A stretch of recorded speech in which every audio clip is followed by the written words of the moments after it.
આજે પક્ષ સ્તરે નામો નક્કી થઈ ગયા બાદ તમામ આગેવાનો, સમર્થકો અને ચૂંટાયેલા સદસ્યો દ્વારા વાતે ગાતે નખત્રાણા તાલુકા પંચાયત ખાતે પહોંચીને ચૂંટણી અધિકારી સમક્ષ ફોર્મ ભરવાની સત્તાવાર પ્રક્રિયા હાથ ધરવામાં આવી હતી।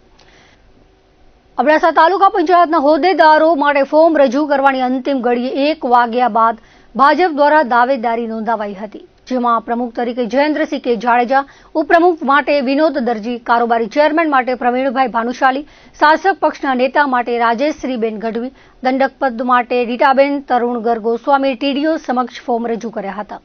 અબડાસા તાલુકા પંચાયત પ્રમુખ અને અન્ય હોદ્દેદારોની વરણી પ્રક્રિયા અંતર્ગત ભાજપ દ્વારા તો દાવેદારી નોંધાવાઈ છે, પણ કોંગ્રેસે પણ હાજરી પુરાવી છે। નરેડી બેઠકના સભ્ય વિક્રમસિંહ જોરુભા સોઢા દ્વારા તાલુકા વિકાસ અધિકારી સમક્ષ ફોર્મ રજૂ કરવામાં આવ્યું હતું। ભાજપે તેરા ખાતે બેઠક બોલાવી હતી। બપોરે 1 વાગ્યા સુધી ફોર્મ ભરવામાં આવ્યા ન હતા। પ્રથમ કોંગ્રેસે ફોર્મ ભરતા તાલુકામાં ચર્ચાઓ જામી હતી।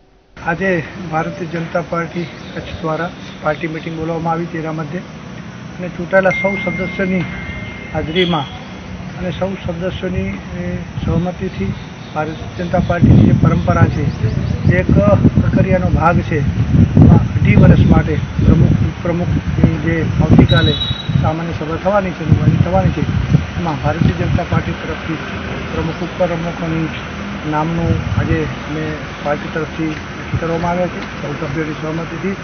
એમાં પ્રમુખ તરીકે જયેન્દ્રસિંહ કરણસિંહ જાડેજા, ઉપપ્રમુખ તરીકે વિનોદભાઈ મનજીત દરજી, કારોબારી ચેરમેન તરીકે પ્રવીણભાઈ માધવજી ભાનુશાલી, પક્ષ નેતા રાજેશ્રીબેન કલ્યાણ ગઢવી અને દંડક તરીકે રીટાબેન તરુણગીરી ગોસ્વામી।